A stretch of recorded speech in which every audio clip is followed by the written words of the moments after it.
ஓம்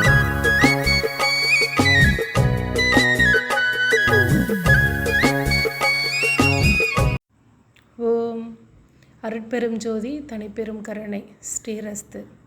வணக்கம். SKD astro சென்டரில் இன்றைக்கி நம்ம பார்க்க போகிற தலைப்பு யோகங்கள்.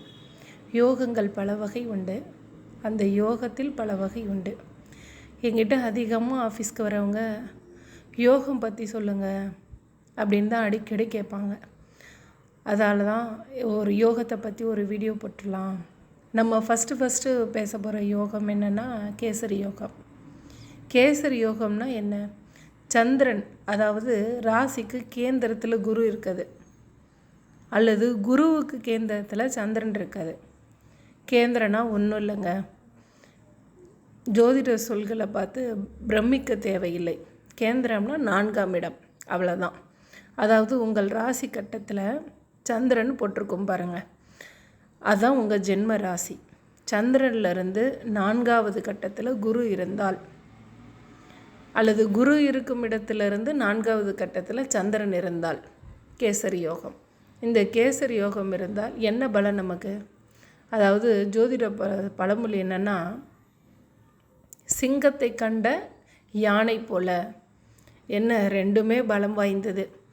எவ்வளோ பெரிய பிரச்சனையாக இருந்தாலும் அதை எதிர்த்து சமாளித்து சாதனையாகிறது இவங்க தான். குருவோ சந்திரனோ ராசியிலோ நவாம்சத்திலோ பலம் பெற்றவங்க. பலம்னா என்ன? அதை நாங்கள் எப்படி தெரிஞ்சுக்கிறது? அப்படி தானே யோசிக்கிறீங்க.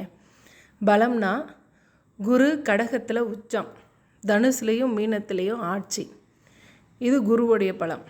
சந்திரனுடைய பலம் எப்படி தெரிஞ்சுக்கிறது அப்படின்னா, சந்திரன் கடகத்தில் ஆட்சி, ரிஷபத்தில் உச்சம். இதுதான் பலம் பெறுறது.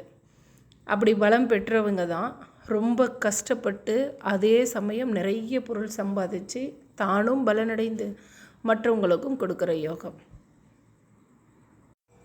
சந்திராதி யோகம். ராசியிலிருந்து 6, 7, 8 ஆகிய வீடுகளில் ஏதாவது ஒரு வீட்டில் சுபக்கிரகமான குரு, புதன், சுக்கிரன் ஏதாவது ஒரு சுபக்கிரகம் இருப்பதும் ஒரு விதமான ராஜயோகம். இது சந்திராதி யோகம். சந்திரன் பூரண சந்திரனாக இருந்து பலம் பெற்றால் இது மாதிரி அரச போக வாழ்வு கிடைக்கும்.